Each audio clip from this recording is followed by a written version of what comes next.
Hello and welcome to episode 32 of the Make Things Better podcast. Today I'm joined by Connor McLaughlin. Welcome on the show, Connor. Thanks, Tom. Cheers for coming on. Today we're going to be talking about project management and Connor's experience with Hive as a placement student. So thanks a lot for joining me. Do you want to start off by telling us a little bit about yourself and what you've been up to over the last year? Yeah, so I've been a student at the University of Sheffield for the past 3 years now. This is my third year there, and I'm on a computer science bachelor's course with a year in industry. So yeah, I've been with Hive since probably mid-May last year, and I'll be leaving at the end of May.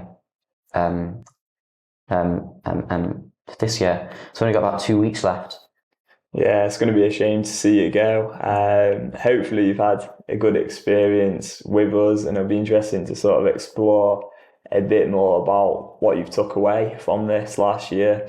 So do you want to start off by maybe sharing what sort of things you've been doing on your placement with Hive and maybe any experiences that you've enjoyed sort of in particular? Yeah, so as the title kind of says, the main thing has been project management. So that's stuff like being a client liaison, tracking project budgets, making sure everyone who's on a project is up to date and in the loop, organising meetings with external clients, anything of the sort. And one of the major things I've really enjoyed about doing all that is the work I've done on the Sheffield Eagles Heritage website. If you don't know, the Sheffield Eagles are a local rugby club that approached us probably in August or September last year because they wanted us to make a heritage website to store kind of pictures and videos and programs of events over the past few decades of the club's life, and also to kind of share any current news and upcoming games and just be a kind of hub of information about that club. Yeah, and am I right in thinking you had quite a lot of responsibility when it came to that project? Yeah, so to start off with, Liz kind of helped out a fair bit with the initial phases, getting and having everything set up. But as we wandered into the design phase and eventually development, I certainly had more and more of a kind of more independence on that project, and that was probably one of the first projects that I had like almost complete independence on, and it's certainly one of the larger ones that I've worked on as well. Yeah. So that's been really, really good. How did you find that experience? Was it scary at all? It was a bit daunting at first, but I suppose anything new is. Because I'd learned at university about how projects are handled and the basics of Agile and Kanban and Scrum, but it was never something that we went into depth about. And nothing trumps experience. The first time you experience it, it'll always be different from exactly what you've learned. So it was daunting at first, but once I started getting into it, it was a really good learning experience. Seeing the sort of how reactive you have to be as a project goes on, reacting to, maybe finding out that a certain aspect of the website isn't needed anymore. Maybe some other aspect of the website can fulfill what that other aspect has to. So you can cut that out of scope, or how timescales and budgets all affect scope of a project and how you go about that. That was a really kind of eye-opening learning experience, and it was really enjoyable as well. Daunting though. Yeah, sounds like you did a really good job on that project as well. Has there been anything sort of in this year of industry that kind of you weren't expecting, given what you'd been learning about at university? Well, I didn't really come into this with too many expectations, I guess, because the course that I'm on is a computer science course. So while there are aspects of Agile and methodologies like that, it's a mostly code theory and maths based course. So when I saw this job, I thought, oh, I don't completely know what that means, but I may as well give it a go. There's no harm in trying it. So I really came in without any expectations. So I suppose everything was a bit of a shock to me. Yeah, yeah. And what do you think you've learned from this experience? I think a lot of what I've learned is like more softer skills, like people skills. So the best ways of communicating with clients and with colleagues, how to go about being firm in emails without sounding overly kind of annoyed or strict, and how to handle any like possible issues that there might be between like me and others or things like that. It's certainly been very good at developing softer skills like that, and confidence as well has been a massive one. Like I don't think if you'd asked me a year ago if I was going on this podcast, I think I just said no. Yeah. That's really great to hear. And I think those skills are so important. I'd love to know what you've learned about being maybe more firm in emails. Like, what have you learned around that? Because I think that's a skill that is very difficult. And it's good to hear that you sort of gained confidence in that. Well, it's hard to kind of put into words, but I know that my emailing prior to being here was very professional and very kind of blocky and robotic almost. It wasn't great. But then being here is like I can tell that my emailing style has drifted more towards like a casual yet professional tone that makes it a lot easier if you had to have to break bad news about not being able to get work done on time or a project going over budget and other things like that. Yeah, that makes a lot of sense. And has there been anything in your experience that perhaps could have been improved? I mean, I have really enjoyed this experience.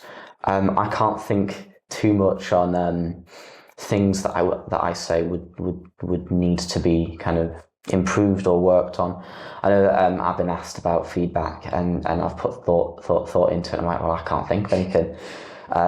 Maybe I'm just too much of an optimist. Has there been anything that like you would recommend maybe like other companies kind of do to improve people's time on work experience? And then maybe this could be like things that you've experienced at Hive, like that have made your experience quite good. Yeah, I think one of the key things that I have really enjoyed and really taken advantage of is the fact that there's not any emphasis really on having to work in office, and work can be done remote. Yeah. Because while I'm not opposed to working in office and in-person work, and occasional in-person meetings are really fun, it's nicer to have it as an option rather than something that you're forced into.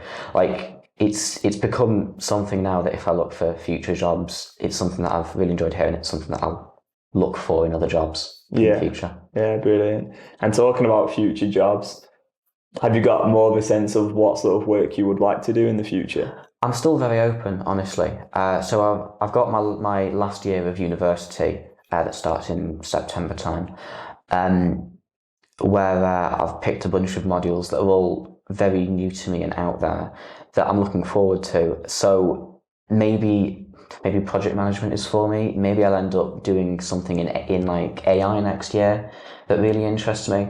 I'm keeping my options open. Yeah. Not too tunnel visioned on one opportunity. Yeah, brilliant. And I'm sure there's going to be a lot of opportunities open to you in the future.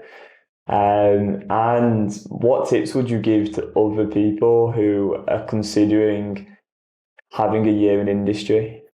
Well, the first tip I would say, and this is probably a really easy one, but if you're changing courses, like if you're not on that course and then you change over, like I was, do it early. Yeah. It's a lot of paperwork. It's a lot of emailing. You may as well do it early. But as a more general rule, I suppose one thing that to really keep in mind is to not be afraid of failure and to not let it stop you. Because this wasn't the first job that I went for. This was like the third or fourth. And the jobs I went for prior, I think one of them ghosted me. I didn't end up with any response. And the other one, I did maybe the worst interview that I think I've ever done. I was so awful, and that really knocked me. And obviously, that kind of confidence knock made me think, well, is it worth doing a year in industry? Yeah. But then I found this. I thought I may as well give it one more go. And I think, you know, the fact that I'd had such a bad interview in a way had just boosted me a bit, because I was like, well, I can't do worse than that. And it really helped in that next interview. Like, I picked up things that I did wrong in that interview and things I could do better. And obviously, the interview I did here landed me this job. Yeah, so brilliant. I can't have done that bad.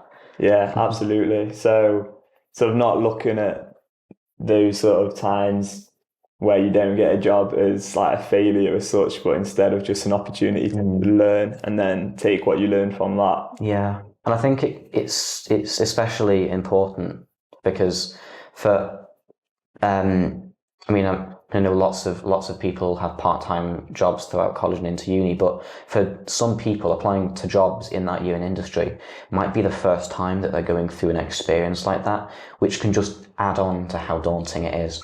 If it's like if it's uncharted territory and then you fail early, it can feel really, really daunting and push you back.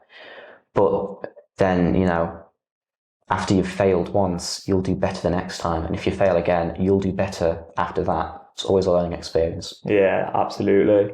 And we spoke a little bit earlier about kind of you being given quite a bit of responsibility on a project with Hive. Do you think there's any sort of pros to maybe working for like a smaller company, because you do maybe get given a bit more responsibility?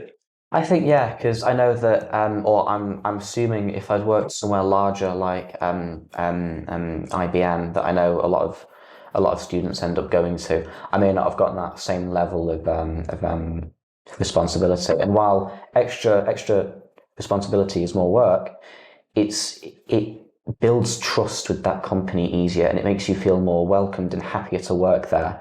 And ultimately, that outweighs any extra work that comes with like having extra responsibility. Yeah, and you did say how, you know, that's been one of your sort of favourite things about working for Hive, is being given a lot of responsibility to take on that Sheffield Eagles project and really applying yourself and learning a lot through that. Yeah. So final question then, and yeah, thanks again for coming on and sharing your experience with us. It's been really interesting. What would you say people can do to make things better? And you can interpret this however you like. That's a good question, a broad one as well. I would say my go-to for things like this is to always try and be kind no matter what, because any kind of emotion that you show someone else, it tends to spread. If you go to someone really angry, you'll probably make them a bit angry, and then it spreads a bit. If you're really down, everyone else might be really down. But if you go into like life with the mindset of to just be kinder and to always like be the person that takes that first step towards kindness, it spreads. And you do find that it spreads. Yeah, I absolutely love that, and that's so true. And that knock-on effect can just impact so many people. So you might think it only impacts one, and then actually it impacts two, and then three, and then you know, so many more. It's that butterfly effect. Butterfly effect, absolutely. Brilliant. Where can people find you? Maybe other people want to find you on like social media or anything like that. Are you on like LinkedIn or anything? LinkedIn, yeah. I'm not sure what my username is on that, but it's some variation of my name, I'm sure. Brilliant. I'll find it and put it in the description of this podcast. All right, thanks so much for coming on, Connor. It's been great, yeah. Brilliant. Thanks a lot for watching, listening, or reading, and I hope you have an amazing rest of your day.